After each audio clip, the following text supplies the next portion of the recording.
Gotta love that intro. It's like now it's not two guys hanging out in their bedrooms. Now it's a whole different thing.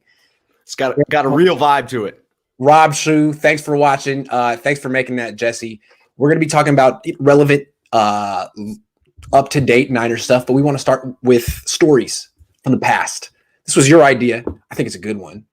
Dude, it came up because I watched you on that show where it was just you, and you were talking to the camera, and you were breaking down the day for the OTAs, and you threw it back to the Aaron Lynch story where you saw him come in overweight, and some of the things that I hear you talking about with your dad, like, you are a great storyteller, Grant. Like, whether you know it or not, you have a gift for that, a gift for the gab.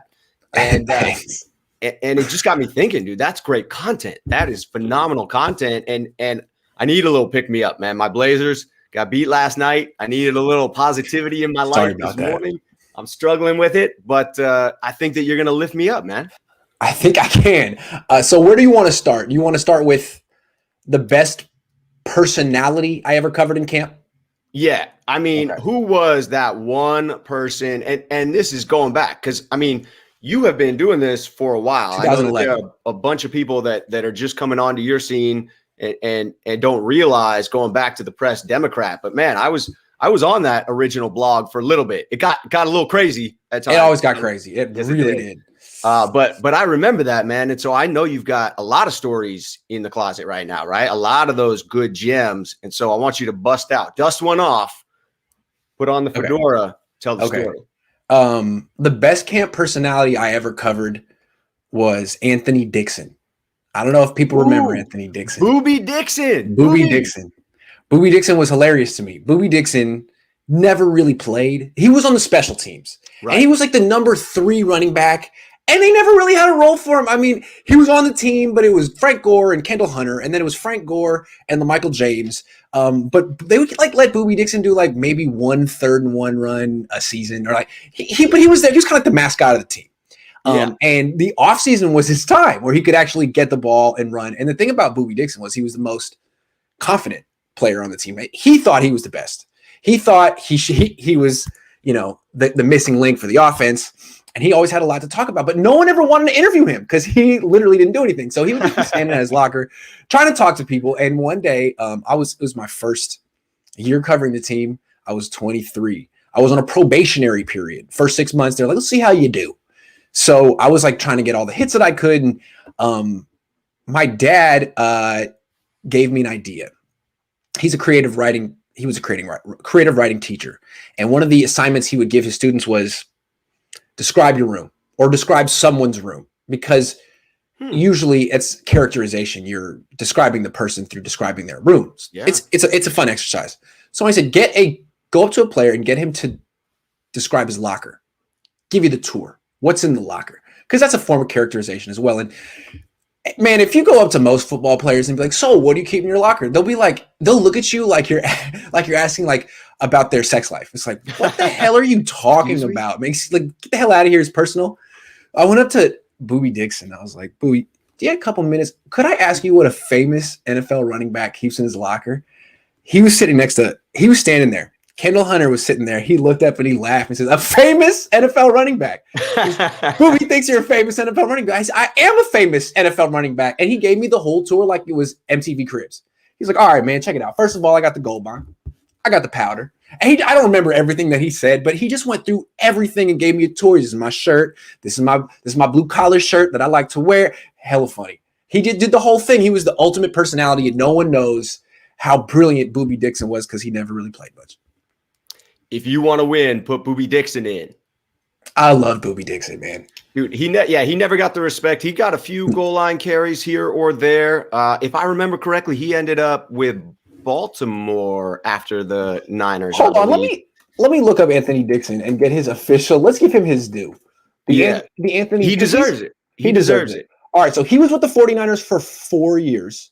Yeah, and carried the ball 148 times. Wow, who knew? See, he carried it 70 times in 2010 before I was there. In 2011, he got 29 carries. The year after that, he got 21. So it would be like maybe one a game, like 1.5 a game. But he was kind of there. But then you're right, he did go to Buffalo. Good for Boobie. Buffalo, that's right. That's right. Yeah. Boobie. Yeah, he was. I mean, he came through in the interview. Anytime you got a little piece of Boobie Dixon, it came through that he was a live personality. I mean, it's cool that you get that behind the scenes. Do you miss that now that you're stuck on these Zoom calls and you don't have a chance to do any follow-up questions? Like, it seems like a major step down. They mute you as soon as you ask your question, so it's impossible to ask a follow-up, which is tough because the best questions are the follow-up questions. And I really like being able to go into the locker room and have little interactions one-on-one with someone. Like, I could go in now, if I could go in the locker room now, I could go right up to Javon Kinlaw and be like, hey, I was the guy that asked you about eating the squirrel. Could I interview you for 10 minutes about hunting? And he'd be like, yeah, absolutely. But now, like, how would you even set that up? It'd be difficult. I'm going to try, but it'd be so easy in the past. You can't, and that's a shame because that was a great leading question that could have truly opened up a dialogue with him. To your point of the characterization, I mean, really what you want to do is get the player comfortable, get them talking, get them to where they're sharing something about themselves because that's what people want. That's what I want as a fan.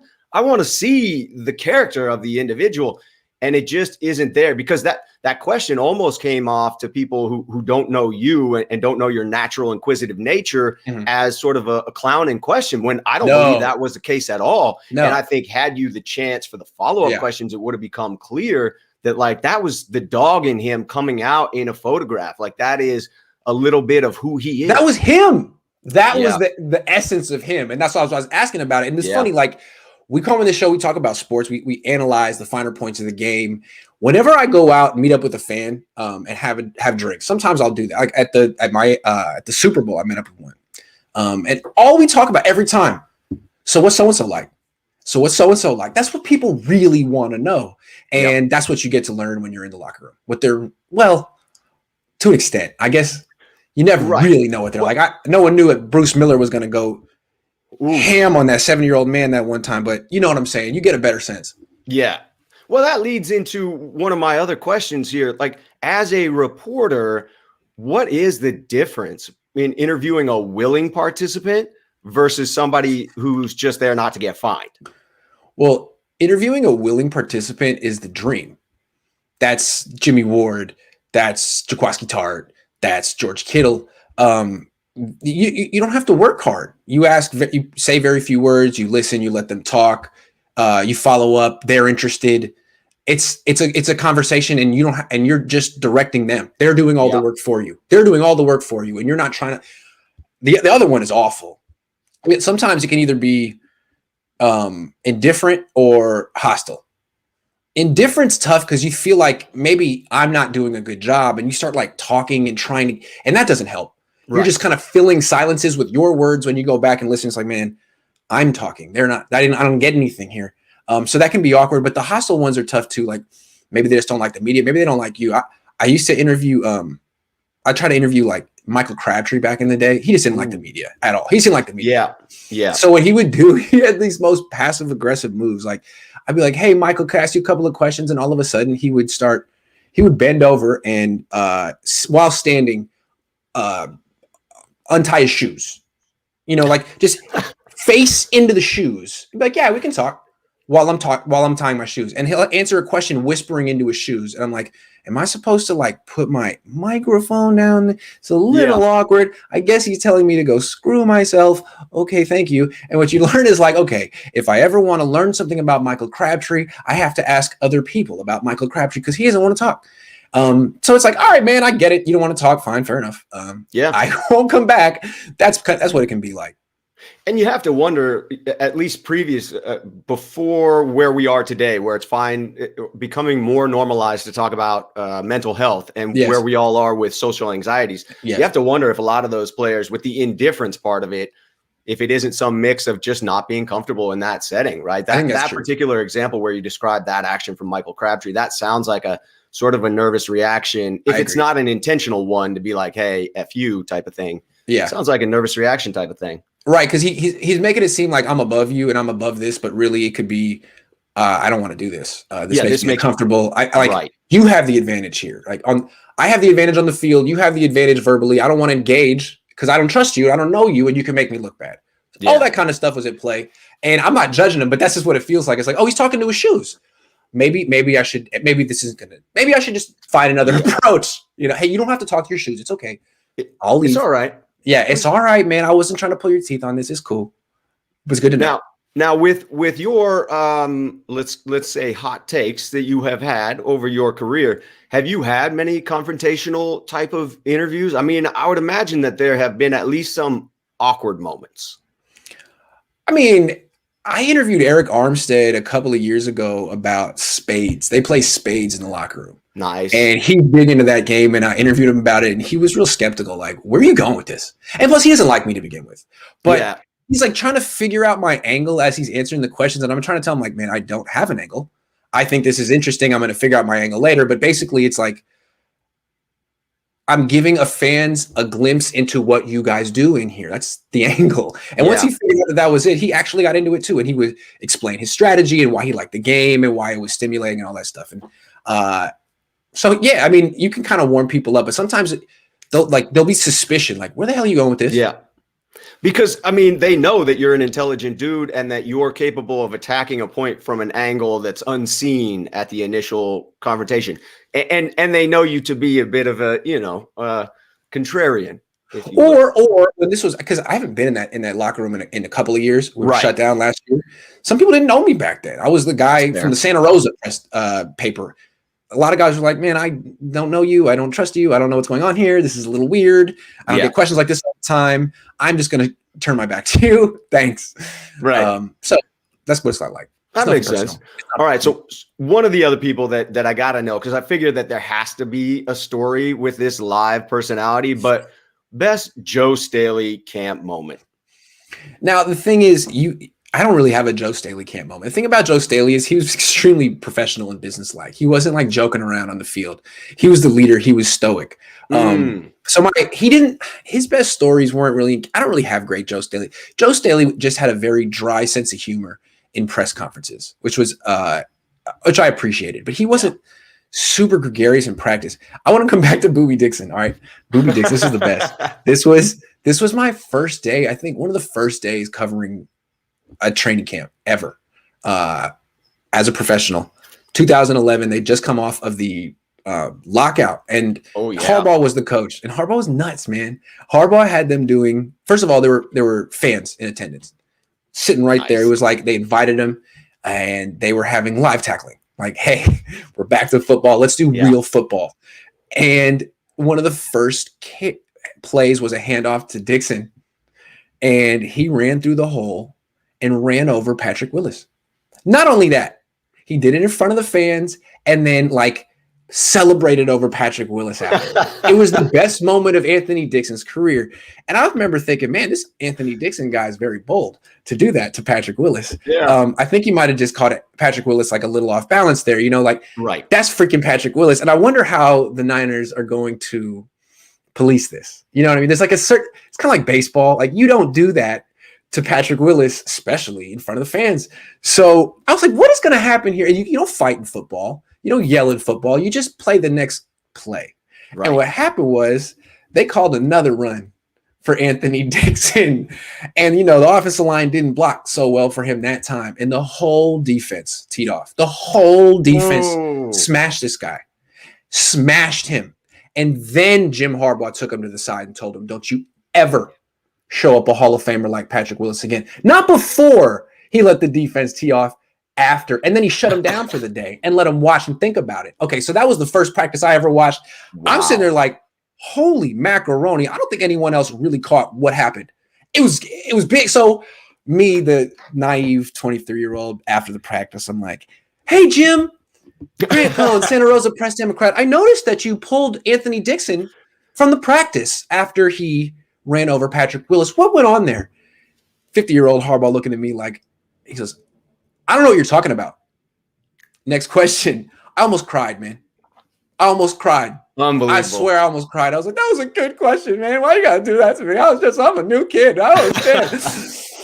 That really happened, man. He ran over Patrick Willis. They could have made an example of him. They could have told him, that's not how we practice here. That's not what you're here to do. But no, they let everyone. He was like the road runner. Oh no, he was like the Wile E. Coyote, it's flat on the ground. They're like scrape him off the field, talk to him, and now you watch. Anthony. I wonder if he remembers that. That's rough. You almost have to wonder if even the offensive line was sort of in on that. Like, hey, man, like I know it's offense against defense, but that's Patrick Willis on the other side there. You can't do that. What are you doing? What are you doing? It's practice. And the line was like, we're going to let him through this time, but you're going to see how this feels. Yeah. So him, Bowman, I mean, it was vicious. It was vicious. Yeah. Anyway, he deserved it. I always remember that, man. I've never seen a team like set something straight right away. Like, hey, you're not going to ever do that again, Boobie. Yeah. But thank you for your great coaching to allow the team to sort of deal with it first by Harbaugh, right? To allow it's settled on the field now. Now I'm going to step in and go ahead and let you know. Like, I don't need to step in for Patrick Willis. Patrick Willis is going to get his revenge right now, along with all of his friends. And then I'm going to tell you what you did wrong and let you think about it. Yeah, while you're still feeling that hit that you just got from D. Willie on the last play. Those 18 hits. Let that sink in. Darius R. says, hey, Grant, do you think Robert Saleh will be a better head coach than Shanahan? I would rather have kept Robert over Kyle. Can I say this without infuriating everyone watching, the 268 people watching? I do. I think he's going to be a better head coach than Kyle. I do. I'm sorry. I think he's a natural leader with better decision-making skills. Kyle will always have the advantage of his offense. Right. He has that's a great advantage, but with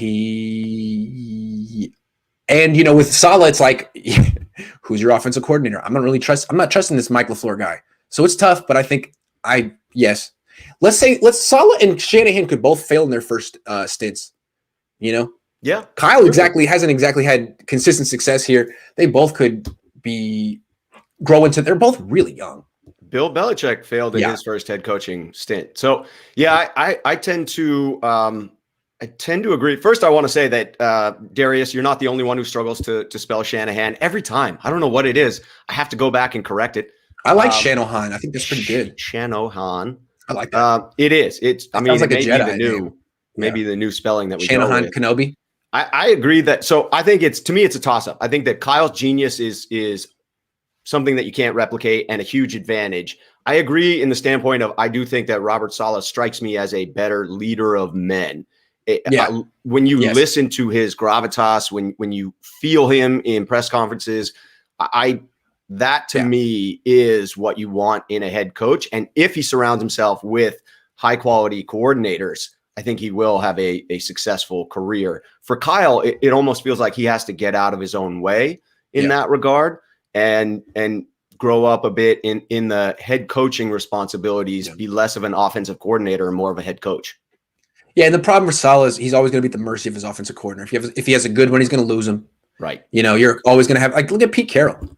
He never has a good offensive coordinator. Anytime he has one who's any good, he loses him. So, yeah, it could be Kyle. It's always better to have your own offense and not be at the mercy of your coordinators. Right. So you had one more camp question you want to ask. One more, because I soak up all this stuff, right? So for the last 20, 30 years, and I mean, shout out to your dad back in the day, him and Ira on the San Francisco Chronicle, used to read that stuff growing up about my older Niners. For those younger listeners that don't know, they were the men back then. But now we've got a new breed of beat reporters and journalists, and you're on that list. But man, I love me some Matt Mayoko and Matt Barrows. But what's your favorite beat writer story? Because I know that back in the day, you guys used to be able to kind of hang out and kick it through these OTAs. Well, this is a beat writer story, but it's an Eric Branch story because he's very funny too. Yeah. He's very funny too. So here's the thing, Eric, like everyone has their own thing on the beat. And Eric is excellent. He's an excellent writer, but he's really, really good at profiles. Who is this guy? Where did he come from? Who's his coach? Who's his mom? Who's his dad? Like, get to know so-and-so. And he's in the off season, he'll often do these wonderful pieces, generous pieces on backups, guys who would never get that kind of treatment from the San Francisco Chronicle. Guys who may not be in the league that much longer. So early on, I think this was the first year, 2011, maybe 2012. I forget. There was a wide receiver on the team named Charlie Martin. And Trent Baalke thought he was good. Eric Branch thought there was a segment of the beat writer core that thought he was good. I don't know why. Now there was also that other guy. He was a white wide receiver. There was another white wide receiver that the Niners had that ended up being good. He went to the Patriots and he wasn't Edelman, but he was the other white guy next to, I forget his name. But anyway, he was in the Niners camp and we all missed him. He ended up being good and played a bunch of years with the Patriots. I forget the dude's name. Anyway. Yeah, I know who you're talking about, but the name escapes me. It's not Charlie Martin. Anyway. So Eric goes up to Charlie Martin and does a Charlie Martin interview, like, you know, the Charlie Martin behind the Charlie Martin. There's never been a more in-depth Charlie Martin piece ever. And so he interviews him on like the 5th of August, I want to say. The story comes out on the 6th, the morning of. And then that afternoon, the Niners cut him. It was just legendary. And so now, like we always say when we see Eric Branch interviewing like a third string guy or a guy who's probably not going to make the team, we're always like, oh, it's a kiss of death. Don't interview him, man. Don't do it. It's a kiss of death. He's going to be cut tomorrow. It's the Charlie Martin curse. It's the Charlie Martin curse, man. Oh, yeah. Oh, Eric, it's brutal. The day of got cut. It's like, ooh. Tried to tell you, man. I don't know why. I don't know why this Charlie Martin got hyped, but no, it wasn't Brett Swain, man. Hold on. Let me see, like 2017 Patriots stats. I want to know who this guy was because he was definitely in the Niners training camp, and we all missed him. It's right there. Yeah, it is, right? Hold on. New. Yeah, Chris Hogan. Yeah, Hogan. Yeah. Chris Hogan was in the Niners training camp. They had brought him in as an undrafted free agent. They cut him. They didn't see it, and he went to the Patriots and had a pretty good career. Chris Hogan. Yeah. Anyway, Charlie Martin. I don't think Eric Branch ever interviewed Chris Hogan and did the Eric Branch treatment for Hogan. He did it for Charlie Martin. Well, that's why Hogan went on to have a successful career. Exactly. He didn't get jinxed by Eric Branch. Yeah, Eric, if you're watching, I love you. And I'm sure that's the only time that you curse someone like that. That was the beginning. That was 10 years ago. Yeah, we were just kidding. Yeah. I mean, the Niners are surrounded by other curses they have to worry about far more than the Eric Branch curse. So as far as priorities, that one's low on the totem pole. Yeah. And poor Eric, dude, he gets a lot of flack now for being the guy who asks those 45-second questions on these Zoom calls. It's not right. He's hilarious. He's the guy on the beat that makes everyone laugh. Good. Constantly. Good. Yeah. I like him. He ends every group press conference call with opposing coaches he'll just say, be good. If you listen to him say, he says it every single time. And it's funny to think that coach would need that prompt from Eric Branch. So be good. Lift him up a little bit. Be good. That's a funny thing to say to someone. It is. Yeah. Well, I enjoyed those stories, Grant. I mean, I'm thrilled that you were able to take us inside there. I feel like you do have an eye for some of these things that I don't know whether it's the gift of youth that you still possess, although, you know, you're getting up in there in age now. But I mean, maybe it's just something you were born with, because certainly your father had an eye for it as well. And so it's great to hear from your perspective these stories, because it's really not something that we get. And I will be devastated if we don't go back to what you had before as far as access. I hope that we drift back from the Zoom calls to the real in-person stuff, because I need that. I need me some Grant Cohn insights. Well, my dad always did, and what he taught me is he always kind of pointed out, like, if you look at sports writing, it's mostly information and quotes. Mm-hmm. Most sports writers don't get the concept of describing. Now, some do. The best ones do. But a lot of times it's quotes and information, and you can differentiate yourself by describing, take the reader there. They want to be at camp. They don't want a summary. They want a picture. And I could do that. I was an English major at UCLA, and he always taught me, like, you're trying to take as much raw data in as possible. And it's not just who threw to who caught what, but it's everything. Yep. Take as much in as possible. Yeah. Well, and you do a great job of incorporating I don't know if it's intentionally a gonzo style of journalism like Hunter S. Thompson, but you do a great job of infusing yourself as a character within that, right? To make yourself. I got that totally from my dad. He's been doing that since 1979. But thank you. Back in the day. It's something I wanted to do when I was 23, but I hadn't earned it. It's something I've only been able to do recently because now I got 10 years in the game. Yeah. You put in the work, man. You put in the work. Yeah. Well, thank you. Got you to where you're at. All right. That's enough about me. I appreciate it, though. This was a lot of fun. Let's talk Niners. Let's talk Niners. Are they Are they a Super Bowl caliber team in your opinion? And now keep in mind that you were thinking up until maybe yesterday that the Blazers were a NBA championship caliber team. Yeah. So are you speaking here with your heart or with your mind?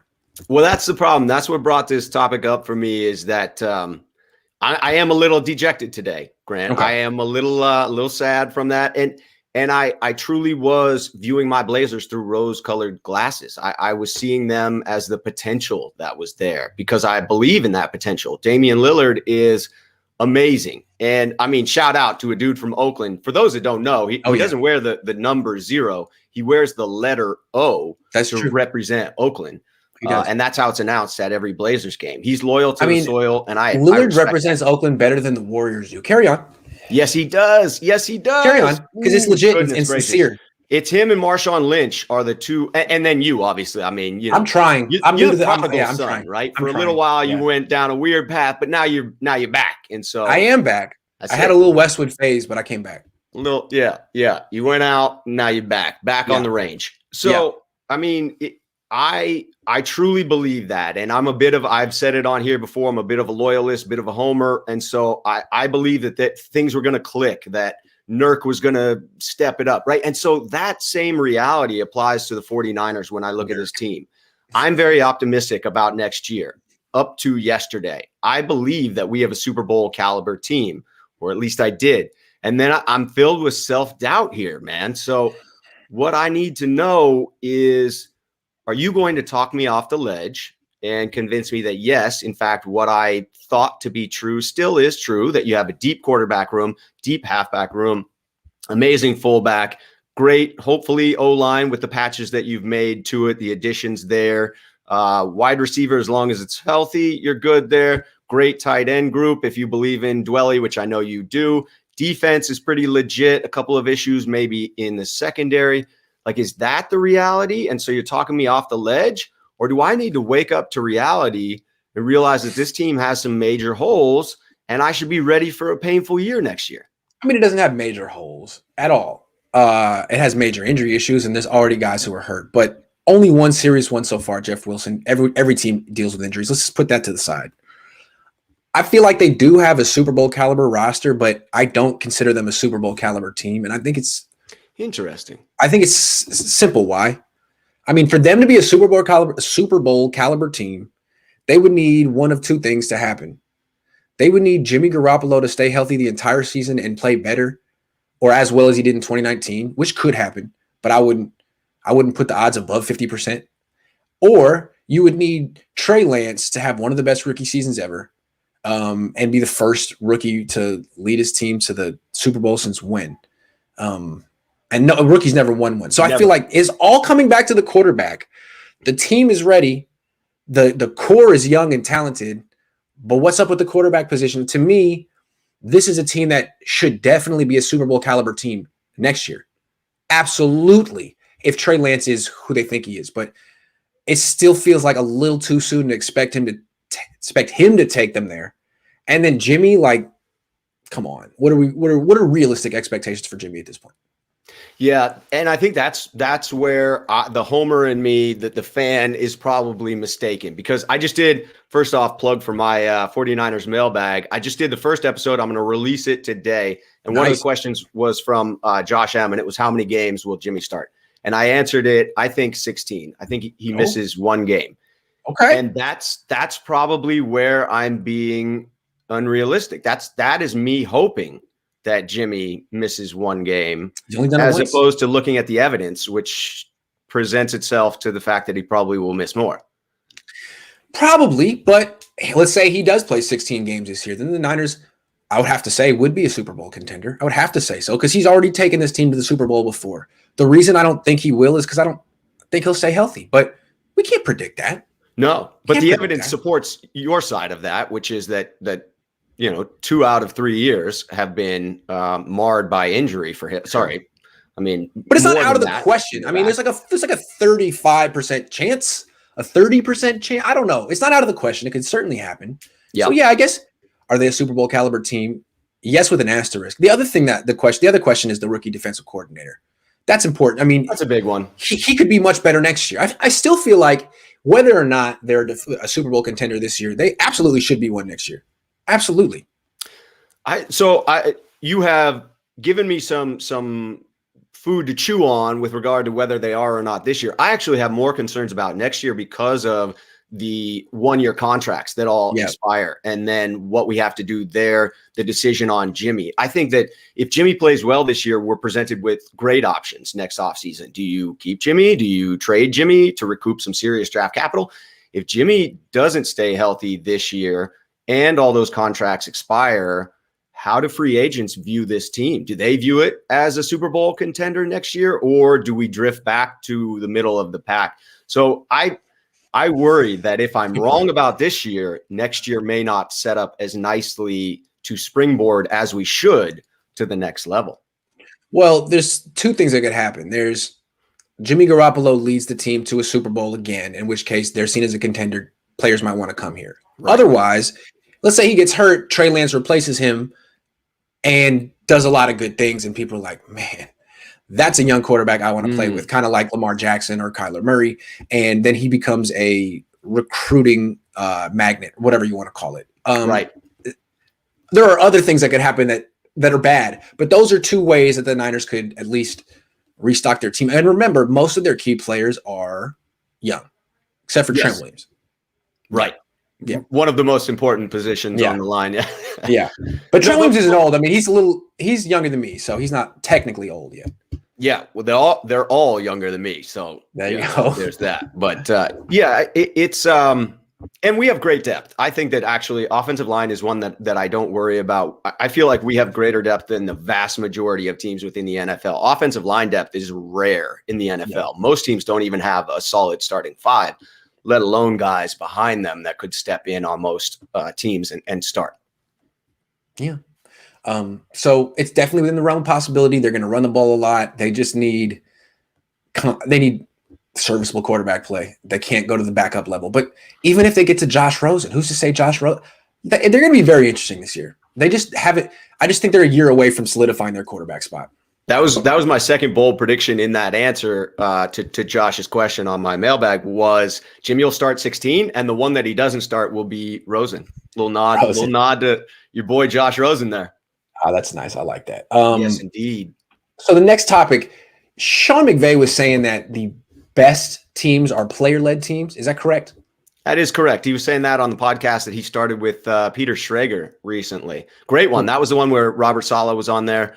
That was a high-quality podcast for sure. Great insights into their beliefs. And he said that player-led teams were the best as opposed to a coach-led team. And it got me to thinking of, are we a player-led team this year? I feel like in 2019 we were. I feel like the personalities of Joe Staley and Uncle Sherm carried the offense and the defense. I agree with that. And then and then last year it felt like we lost that. There was a void in leadership, and especially on offense. And in defense, I think Fred Warner kind of filled the void to an extent on defense. That's fair. The only thing I would add to that is that I was hoping DeForest Buckner would be there to share that load. Oh yeah. And the fact that we lost. Right. So those pieces, it made it feel as if we were lacking there. I would agree that it is important to give that shout out to Fred. Unbelievable how he stepped up last year. I mean, that dude has earned every dollar he is going to get paid when we pay him. But on offense, I don't see Jimmy as that guy. No. Also on defense, real quick, I feel like Jason Verrett and Jimmy Ward do a lot of leadership stuff. The Niners don't put him in front of the camera, the microphone very much. So it's But I feel like the players look up to them. They have they're both 30. They're both very confident. They're both very good. I think those two there's a lot of player leadership on the defense. On the offense, it's kind of Kyle, man. So what you're saying there is that leadership exists, but it may be behind the scenes. So it could be player-led. We're just not seeing that as much. Just because like Jason Verrett doesn't talk as much in press conferences as Richard Sherman, that doesn't mean he's not leading the team in practice, in meetings, all that stuff. Yeah. Now, clearly Kyle is somewhat capable of allowing for that leadership on the offensive side, the way in which it felt Staley was the elder statesman there. But do you see anyone on the current roster that really strikes you as the dude who's going to step up? I mean, I always feel like the closest thing they have to a leader on their offense is Kyle Juszczyk, but they don't use him enough to really empower him to have that kind of a voice. I mean, he doesn't even play 50% of the snaps. George Kittle is great. George Kittle brings the energy. He's a great player. He's not exactly a leader in the classic sense, in my opinion. No, he's a leader through the fact that he is a rock star, an all-star. He plays so physically that's inspirational. Yes. But I agree. He has a bit too much personality. He's not so okay. What I on Joe Staley was the ability with the Joe Show to turn it on. I feel like I saw some similarities in myself. Like I can act stupid.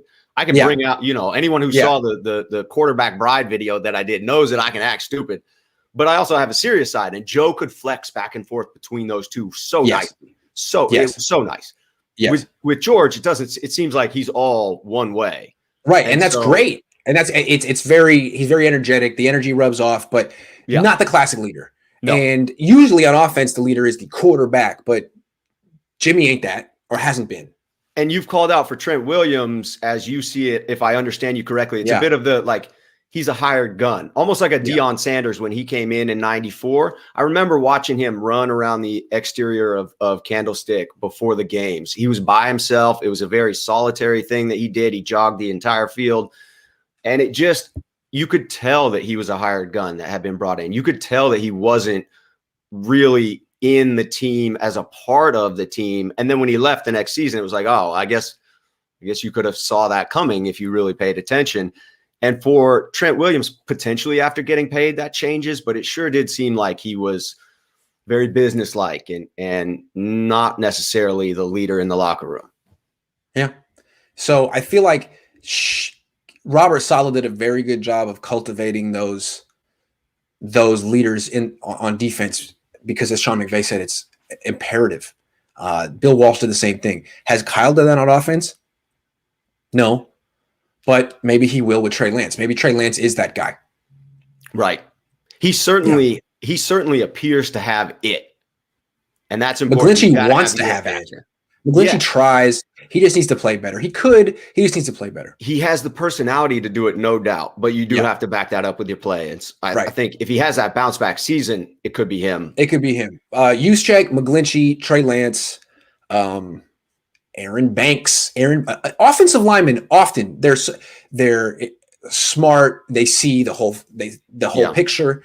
If he's good, it could be. But he's a rookie. He's not going to be Aaron Banks anytime soon. So, no, probably not.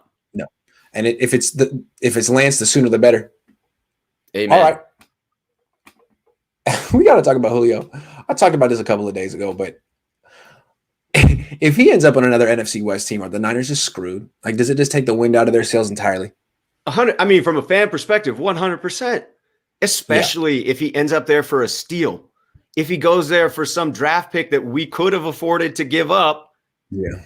And let's say it's Seattle. That's my worst nightmare. I go to the games there. The fans there are, in my opinion, atrocious. It's just a negative atmosphere. I've never felt less wanted at a stadium in all the places I've been in the NFL than in Seattle. And I get it. It's a rivalry there. But, man, if I have to watch him across from DK Metcalf with Lockett coming out of the slot, it's just going to give me nightmares. It's going to give me nightmares. So I feel like about him on the Rams. In that case, I guess I'm not as petrified of their receiving core, but the Stafford effect is a real one and one that I'm a little nervous to see. So Stafford to Julio, that also doesn't sound like a something I want to go up against, because you look at our defensive backs and we're one injury away from a very painful situation, having to guard Julio and someone else. It's frustrating to me to think that we wouldn't pull the trigger. I am tired of seeing all these stories of, the 49ers are exploring the options with this person, fill in the blank, and it never comes to fruition. I want one of these to hit, Grant. What do you think?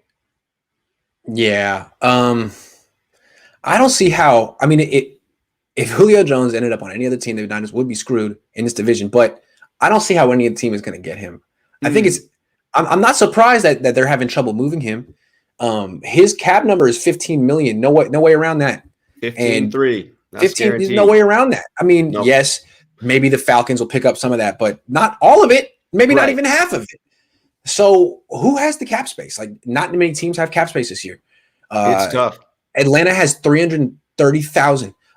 New Orleans has 350,000. So I'm not sure that any team in the NFC West is going to be able to pull this off. That's the only silver lining here. Yeah. Atlanta can't even sign their rookies until they get him off of the books. They don't even have the cap space to do that. And so that's key. It is. It makes them have to act relatively soon. Yeah, they are. It means that they're probably going to take a crap pick in return. Yep. But all you need is cap space. They're trying to create as much cap space as possible. The Niners theoretically could do that. They could. And Josina Anderson reported, latest report was that it is people offering low mid-round picks, which I'm anticipating would still be a second. I'll be shocked if it doesn't take a second to get Julio.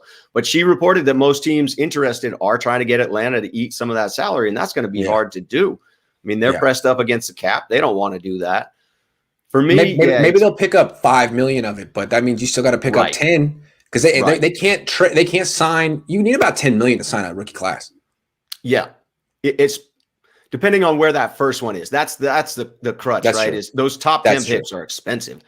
That is it's a conundrum, man. I say get it done. And the way I say we do it is extend Jimmy Ward. And I know you're now on board with that, given how popular Jimmy Ward is in your book after that. Oh yeah, man. He just gave me the ultimate advertisement for this channel. So thank you. Lock him up. Lifetime contract. No questions asked. And now he's getting the number 1 jersey, man. It may be time to spring for. He's changing numbers to number 1. It may be time to get that Jimmy Ward jersey, people. Number 1 player in my heart. The coach says Trent Williams was a free agent for the first time, coming off a very toxic situation in DC. Can't expect a guy to come on a Super Bowl roster and flex right away. Just my opinion. That's true. That is absolutely true. And maybe Trent Williams will grow into the leader the Niners offensive line needs. Or Alex Mack will do it. Here's the thing. You just need one guy on the line to hold other people accountable. What I didn't cover Trent Williams in Washington, but from what I've heard is his reputation has always been a guy who holds himself accountable, which is great because he's the best and he plays at a very high standard and makes sure he stays there. But his attitude towards everyone else in the line is, what do you want me to do, man? What do you want me to say? That's your job. I can't block for you. So not exactly the leader that Joe Staley was, or that Alex Mack is. Maybe he could become that, or maybe it's not his personality. I don't know. Some people just don't want to lead. Some people just want to worry about their own stuff, and I guess that's fine. It is. I mean, the world is full of people who want to be leaders that should actually be followers, because the world needs more followers, less leaders. I don't think he's a leader or a follower. I think he's like, man, I'm on the left. I'm doing my thing. Yeah. And what the coach brings up a really great point here.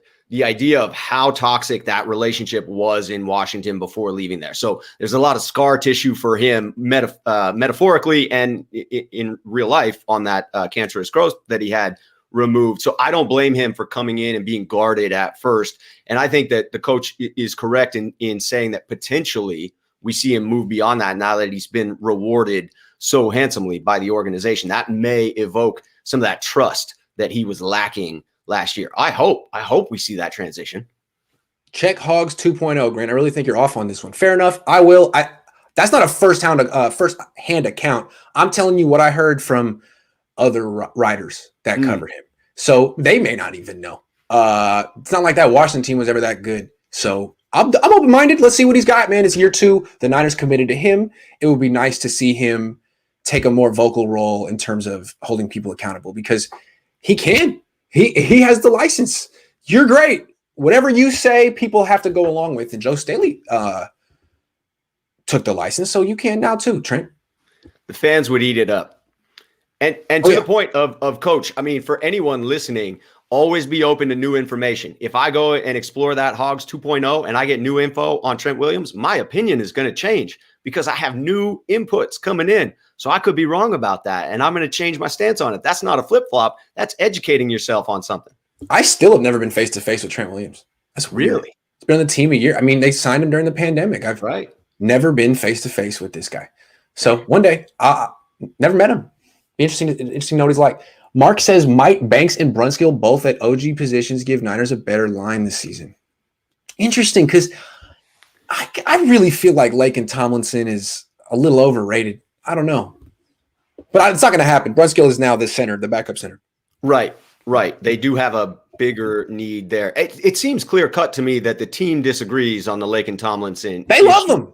I tend to side with the team because I haven't seen anything to make me truly doubt him, but I haven't seen some of those film reviews that you did where it was pretty evident that some of the gaps were coming from him. My hope is that was a result of poor communication with that rotating center position we had last year, because I felt like years prior, I felt more confident in his play. Last year, I wasn't sure. I didn't see anything that made me change my mind on him. I still like Laken Tomlinson, but I could see where you might have some doubt.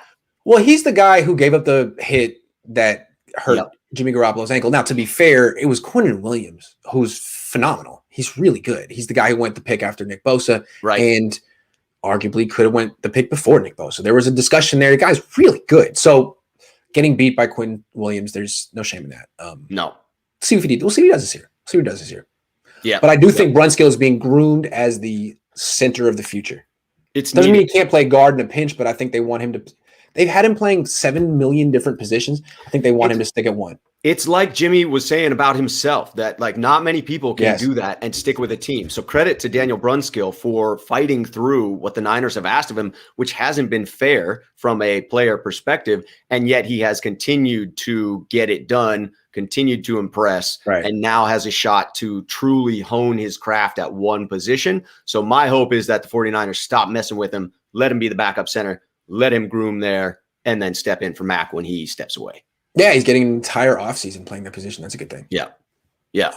And you say it's not the fair way to break him into the league, having him play every different position, but it's the path you usually got to take when you're an undrafted free agent. That's right. It ain't easy, but no one's asking you to be on this team. I mean, I can see Jimmy Ward being like, yo, what the hell? I'm a first-round pick, and you don't know what you want to play me. Daniel Brunskill is like, hey, man, we don't have a spot for you, so you got to make yourself useful. He did it. I always respected it. I like him, like Raheem Mostert, who made their path through special teams. It's cool. So good for you, man. It's like the lunch pail dudes, the dudes that brought their lunch pail to work and just, that's it. They're hard-working men. They grinded it out. Yeah, absolutely. I respect that. All right, last topic. You noticed a pattern? You want to share it with the class? It's uplifting. The pattern is that we've got some injury concerns with this organization going on at our star pass catchers. And it seems to be a mix of body type and physical playing style to me, right? You have both of our wideouts that seem to be prone to soft tissue injuries. And then you have Kittle, Juice, Mostert, who all have this highly physical playing style that leads to injury. And so it just makes me worried that every single one of the elite pass catchers that we're relying on, and some of them are not elite yet, we're just counting on them to take the next step to becoming elite, all have injury concerns. Even the person that we're talking about bringing in to be our true number one, Julio Jones, would bring with him injury issues. And I get the idea of people being tired of talking about injury, and I wish that we could stop talking about it. But then OTAs happen, and you come on and you tell me this list of people who are hurt. Wilson, Mostert, Ayuk, Richie James Jr., Trent, freaking Travis Benjamin, like already. You're killing me, Grant. I know it's not your fault, but I'm shooting the messenger on this one. When I saw that list of people, I was like, come on, man. I know it's ridiculous, but I think it just shows you that it's a systemic issue. That's the word. That was the word of 2020, systemic. It's a systemic issue on the 49ers. And it's not like you can pay lip service to it. You can say, we're going to throw a rally. We're going to raise awareness. Nah, man, you got injury problems. And it's embedded. It's deeply embedded in your society here. And it's going to take generations for you to get this. I mean, you're going to have to overhaul your roster to an extent. And I think fans also will have to come to grips with the fact that there are players on the 49ers roster who are special because of the way that they play, and the way that they play will lead to injuries. So I think for us fans, for me personally, I need to just accept the fact that Kittle plays in a way that's going to lead to injuries. It's what makes him so special. And so I've got to brace myself for that. I think you say that about every player, though. Debo's the same way. Debo's Debo's. I don't worry about that with Ayuk as much. He does have a physical playing style, but it doesn't seem as reckless. No, Ayuk's body breaks down for different reasons. Ayuk is this dude who, to me, probably naturally about 5'11", 180, but he's 5'11", 205. Kind of like Nick Bosa, who's naturally probably 6'4", 230, but he's 6'4", 270. So they're great work in the weight room, guys. I'm amazing. A+. But you might have gone a little too far, actually. You might need to take it back. Dial it back just a little bit. Take it back from 11. You win all the awards in the weight room, guys. Just because the dial goes to 11 doesn't mean you got to turn it up to 11. That's what I'm saying. That's exactly what I'm saying about Ayuk and Bosa. Yeah. Take it back from an 11. Dude, it's an interesting theory that you bring there, maxing out your frame to the extent that you're pushing the limits of what the human body can do. That's what Ayuk and Bosa do, and it's tremendous. You can't question their work ethic. I mean, it's what you want. No. Yeah. It's what you want, but look what's happening. It's like, hey, man, why don't you take it down from an 11? Yeah. Maybe get on the TB12 thing, right? Work on flexibility, work on these things that aren't when you turn up the music in your car too high and it starts clipping. Yeah. That's them right now. Like, just, you're going to blow out your eardrums. Good. Too much. Yeah. Too much. Back down. Just bring it down a hair. That's right. Bring it down. You're in the red. You're like, bring it back to the yellow. Yeah. I'm glad that the organization did a good job of acknowledging it. It seemed from the draft picks this year, it sure seemed like they drifted towards safe core players that are about time. Yeah. Maybe about time. Seasons too late in that regard. But I get it. I get why Kyle and John chase these dudes that are so special, because when they're healthy, they're elite. I think, to me, Mostert is a great example of that. And it's such a shame that we got caught up in the should he start question. Like, who cares if he's in there for the first play of the game? If he's in for the 10 most impactful plays of the game, he's the most important running back on the field, just because he's not the starter. But unfortunately, we've given importance to that term, and whether it's right or not, that does matter. And so I'm on the side of, great, put him out there for the first snap and then take him off the field and use him for 10 or 12 carries a game, because he's too important to give him 18 carries a game. Agree. Will Craig says, I don't see how the training staff still has a job after all these injuries. Injury prone or not, there's injury prevention techniques out there. I feel like all I can say is that, they got George Kittle looking way better. So they have some successes. Look at George Kittle. Look at Fred Warner. I'm sure that's why the Niners be like, they actually do a good job. They really do get guys very strong. It's just sometimes I think they get them too strong for their own good. Yeah. Too strong. And let's not forget that there was a complete overhaul just 3 years ago, and the injuries did not subside, right? So there was a concerning trend, a complete overhaul, and a concerning trend on the other side of it. So it's not as if they didn't try that once. I do think that there is the propensity from a fan standpoint to overlook the idea that it's a small sample size. One injury looks like a big concern, but really it's just the average life of an NFL player. You're going to miss on average 2 games a year. When you're coming back from serious injury, you're something like 40% likely to have another injury that costs you 2 games the next season, because you're favoring whatever injury you're recovering from. That's right. Which leads to imbalance, which leads to the next injury. Right. And it's just so few players and such critical injuries that it looks like a bigger concern when you have 5 extra injuries, right? As opposed to, so it's a small sample size. That's all I'm saying, that it could be this year we see a return to normalcy from a statistical standpoint, but it's concerning, man. It's super concerning, and it makes me focused on it. So I wonder, is this in the players' heads? When you listen to Jason Verrett and he has to say that, is that a concern that players are focused on this and therefore it's a self-fulfilling prophecy? Right. It's all they talk about. It's all they think about. Yeah, it's possible. But they always talk about the Niners having like the best weapons in the league. They never play together. So how could that be? Maybe they don't. It's like my Blazers. Like, I get caught up in the potential of the 49ers. I get caught up in thinking of who's on the roster as compared to the reality of, well, who's actually going to play and will they have a cohesive unit out there? Mm-hmm. So it's tough. Yeah. Well, I think that the Niners have more going for them than the Blazers. Not to get off. I don't think the Blazers really have an answer. I would agree. Well, the Blazers have Damian Lillard, so they have player, an answer, but they don't have a path to improving their roster. But no, maybe I'm wrong. And they're not as talented as the 49ers on paper. No, that's for sure. No, they're not. So you got that going for you, 49ers fans. Sorry that it had to come at your expense, but I mean, you're kind of got dual allegiances here. Anyway, that's our show. Love this show. Thanks for doing it with me, Rob. Absolutely, man. I'm going to be putting out the first episode of 49ers Mailbag on my channel. There's only a couple of videos on there, but go ahead, find it, subscribe to it, like it. I'm going to throw it out there. There's so many things about the video that I would change in hindsight, but I tried to do it in one take so it'd have a live feel to it. I rewatched it. I was like, this is atrocious, but I'm putting it out there anyway because that's just how I roll. Nice. I'm going to be back live here in an hour with Coach Noah Johnson, and then at 3 o'clock on Twitch. I got my Discord server working. It's for people who are subscribers to my Twitch account. So if you are a subscriber and you haven't gotten the invite yet, come on my stream. I'll throw it at you.